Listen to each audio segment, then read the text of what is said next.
शांति बनाए रखें यहाँ पर, इनके कान में आवाज़ ना जाए। अच्छा, कैसी हालात है इनकी मौके से? हालात अभी जैसा होगा वैसे हम बताएंगे। जी। थोड़ा मौका दीजिए। आप समझ सकते हैं कि पारी पारा सब लोगों ने, मैंने अपनी आंखों से देखा गलत काम लोगों ने किया। लेकिन अब क्या बताएं, मैं मजबूर था। अब मजबूर आदमी क्या कर सकता है ना, हाथ पर सब बंधा था, मुंह में कपड़ा था, मैं अपनी इन आंखों से देखा। दोस्तों नमस्कार। जैसा कि आप लोगों ने देखा कि ब्रजेश सिंह आजमगढ़ के जाने माने पत्रकार जब से शादी करते हैं जौनपुर की मशहूर क्रिएटर रंजना यादव से, उसके बाद इनके ऊपर एक से बढ़कर के एक आफत आती है। हर आफत को तो इन्होंने झेलते हुए बहुत ही साहस के साथ सामना किया, लेकिन जो इनके साथ अप्रिय घटना घटती है, ऐसी निंदनीय घटना घटती है जिसको मुंह से कहा भी नहीं जा सकता है। हम हॉस्पिटल में आ चुके हैं जहां पर रंजना के पति ब्रजेश सिंह उनको लेकर के भर्ती हैं और ऐसे में डॉक्टर की देखरेख में उनका इलाज चल रहा है।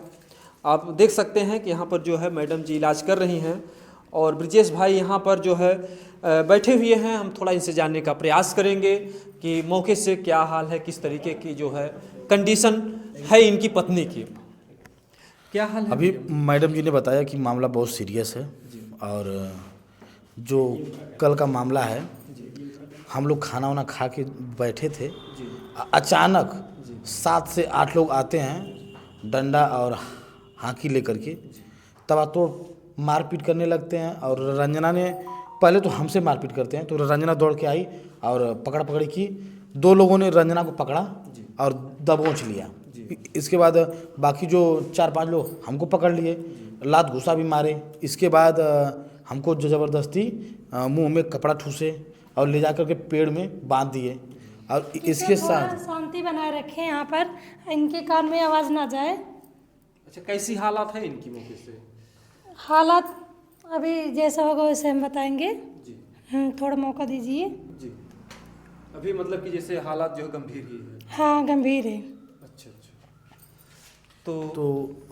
बाकी जो 4-5 लोग पकड़े हमको और मुंह में कपड़ा ठूसे, पेड़ में बांध दिए।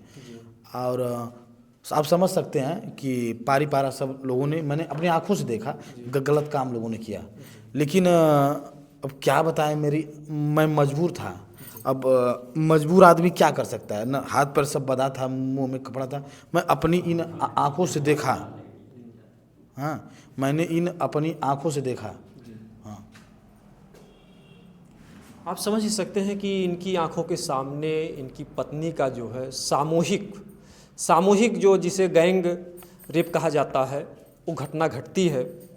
क्या बीत रही होगी उस समय? आपके मुंह बंधे थे, हाथ पैर बंधे थे। लग तो रहा था कि मैं मर जाता तो ठीक रहता। थोड़ा भाई शांति बनाए रखें यहाँ पर। जी। बहरहाल देखिए जो है मैडम जी हैं और वो कह रहे हैं कि थोड़ा भाई देखिए उनका फ़र्ज़ है, आवाज़ थोड़ा धीमी, लेकिन बहरहाल क्या करें, थोड़ा हम लोग की मजबूरी है, मामले को दिखाना है। और हम क्षमा भी चाहेंगे डॉक्टर साहब से, क्योंकि धरती के भगवान होते हैं और उनकी ही देख रेख में तमाम लोगों की ज़िंदगियाँ बचती हैं। तो यहाँ पर और आप लोगों की उत्सुकता भी है जानने की आखिर में क्या कुछ हुआ। तो आपको जो है पहले मतलब जिसे आते हैं डायरेक्ट, पहले आपके ऊपर हमला करते हैं रंजना नहीं, जी? पहले मेरे ऊपर। अच्छा। रंजना आती छुड़ाने, अच्छा। तब तक दो लोग उनके ऊपर लपट जाते हैं और धर के दबोच लेते हैं थोड़ा आप लोग और गलत काम करते हैं। थोड़ा सा इधर थोड़ा सा आ जाइए जो है। गलत काम भी लोग करते हैं। जी मेरी आंखों के सामने मैंने देखा। जी जी अब मेरा हाथ पैर सब बंधा था। जी आप नहीं तो आके खोलाऊ। जी जी अगर आप नहीं आते तो क्या होता। एकदम घबराहट के मारे एकदम पसीना चू रहा था, लग रहा था अब जान निकलने वाला है। जी जी जी। बहरहाल जो है हम लोग जैसे पहुंचते हैं, ये पेड़ में बंधे हुए मिलते हैं, एक घटना देख करके जो है जो भी है उसकी रूह कांप जाएगी। एक पति के सामने एक पत्नी के साथ इस तरीके की क्रिया हो रही थी। जिस तरीके से आप लोगों ने देखा होगा महाभारत में दुशासन चीरहरण करता है द्रौपदी का और उनके 5 पति जो है लाचार बैठे रहते हैं। क्या कुछ मन में आ रहा था उस समय आपके? मन में आ रहा था कि जैसे द्रौपदी का चिरहरण हुआ था तो शायद कृष्ण भगवान आए थे, उसी तरह कोई भगवान बन के आ जाए। ये किसी ने नहीं आया। जब सुबह हुआ तो आप आए, अब पता न किस नीयत से आए, रिपोर्टिंग करने की नीयत से आए, क्या करने से, तो आपने ने देखा तो आप नहीं खोला। अगर आप 10 मिनट नहीं आते तो जान हमारी खुद निकल जाती। जी एकदम घबराहट, पसीना चू रहा था, एकदम लग रहा था खोपड़ी फाट जाएगी। जी जी जी जी आप लोग शांति बनाए रखना और हम जा रहे हैं, जी जी कभी आएंगे। जी बिल्कुल बिल्कुल जो है बहरहाल जो है देखिए डॉक्टर हैं, उनका जो फ़र्ज है। और अभी भी जो है अच्छा, जब से आई हैं रंजना जी, तब से इनको जैसे कुछ बोला चाला हो साया? नहीं, कुछ नहीं, अच्छा। कुछ नहीं, एकदम मामला सीरियस है। डॉक्टर साहब ने भी बताया और बड़े डॉक्टर ने भी बताया है। जी जी हाँ, मामला बहुत गंभीर है। जी क्या कुछ सामूहिक दुष्कर्म किए हैं लोगों ने। जी जी जी। और इसमें जो है काफ़ी ब्लड भी आ गए होंगे। अरे किसी तरह जान बच जाए बस, अब इससे ज़्यादा क्या कर सकते हैं। जी किसी तरह इनका जान बच जाए बस, रंजना का। जी। आप कब तक इस तरीके से संघर्ष करेंगे, कब तक हिम्मत रख पाएंगे जिस तरीके देख से? ही रहे हैं कितना संघर्ष हो रहा है। संघर्ष का तो पहाड़ टूट जा रहा है। अब जानते हैं जंगल झाड़ी में कोई सेफ नहीं है। जी जी अब कोई अपने घर में भी नहीं सेफ है, तो हम तो जंगल झाड़ी में हैं। जी कभी भी कुछ हो सकता है, जी कभी भी हम लोगों की जान चली जा सकती है। जी। अब हम लोग खा करके सुकून से सोएं, तब तक इतना बड़ा हादसा हो गया। जी जी। क्या ब्रजेश सिंह जी जो है कभी मन में पछतावा भी होता है कि हमने कुछ ऐसा समाज के खिलाफ ऐसा काम कर दिया जिसकी सज़ा हमें आज मिल रही है? मैंने समाज के खिलाफ तो कोई गलत काम तो किया नहीं। मैंने किसी का सहारा बना। जैसे शादी तो हर लोग करते हैं, कोई गुनाह का कार्य है नहीं। मैंने लेकर के भागा थोड़ी, अच्छे से बात व्यवहार से शादी किया। अब थोड़ा सा समाज है भाई, सारे लोग एक जैसे नहीं होते हैं। जी जी लोगों की अलग अलग मानसिकता होती है, अलग अलग सोच होती है।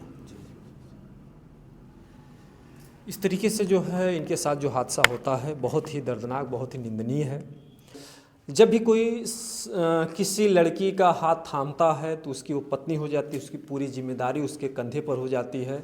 आज ब्रजेश सिंह जो है अपनी पत्नी को लेकर के दर दर की ठोकरें खा रहे हैं और कंधे से कंधा मिला करके उनकी पत्नी भी चल रही है। जिस तरीके से सीता मैया बन बन में उनके साथ भटक रही थी।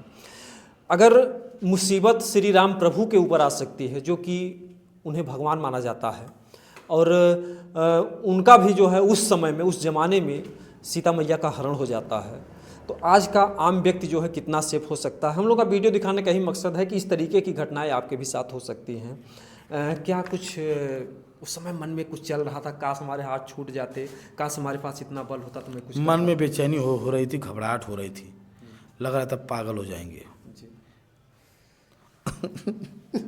पूछिए मत, एकदम दिमाग खराब हो गया पत्रकार साहब। रोइए मत, हिम्मत रखिए, हिम्मत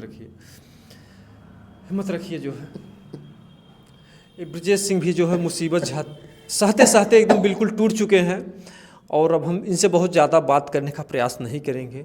लेकिन बहरहाल जो कुछ भी आगे का अपडेट होगा हम दिखाने का प्रयास करेंगे। साथ ही साथ ये वीडियो आपके जीवन में एक सीख भी लाएगी कि आप लोग कभी भी माता पिता के मर्जी के या गांव समाज के गैर खिलाफ़ी काम मत कीजिएगा। बहरहाल इन्होंने कोई अपराध, किसी के साथ कोई चोरी या किसी का गला नहीं इन्होंने काटा है, बल्कि इन्होंने एक किन्नर जिन्हें समाज जो है एक्सेप्ट नहीं करता है, गिरी नज़रों से देखता है, किन्नर को इन्होंने अपनी दुल्हन के रूप में बनाया है। और दुल्हन बनाने के बाद इनके जीवन में एक से बढ़कर के एक परेशानियाँ आ गई और कुछ गाँव के जो है दरिंदे 7-8 की संख्या में आते हैं और बारी बारी से इनकी पत्नी के साथ गलत काम करते हैं इनकी नज़रों के सामने। आप लोग कल्पना कर सकते हैं, विचार कर सकते हैं कि वो भयानक मंजर, वो भयानक सीन कैसा रहा होगा। आप लोगों ने देखा होगा कि निर्भया कांड में निर्भया का प्रेमी साथ में रहता है और प्रेमी के सामने ही निर्भया के साथ 5 से 6 दरिंदे जो है बहुत ही दरिंदगी के साथ घटना को अंजाम देते हैं। तो आजकल जो है जगह जगह पर रावण बैठे हुए हैं और इतने राम कहाँ से आएंगे सबकी सुरक्षा करने के लिए। लेकिन बहरहाल हमारा ये वीडियो दिखाने का यही मकसद है कि आप लोग अपनी ज़िंदगी में अगर सेफ़ रहना, सुरक्षित रहना है तो माता पिता से राय परामर्श ले करके कोई भी कदम उठाइएगा। इन्होंने देखिए जो कुछ भी है, इन्होंने एक कदम उठाया है, एक किन्नर को अपने गले से लगाया, लेकिन माता पिता से परमिशन नहीं लिया, माता पिता की मर्जी नहीं हुई, इसलिए आज जगह जगह की ठोकरें खा रहे हैं। बाकी आप लोग कमेंट के द्वारा बताइएगा कि इस समय ब्रजेश सिंह को क्या कुछ करना चाहिए। दोस्तों जय हिंद, जय भारत।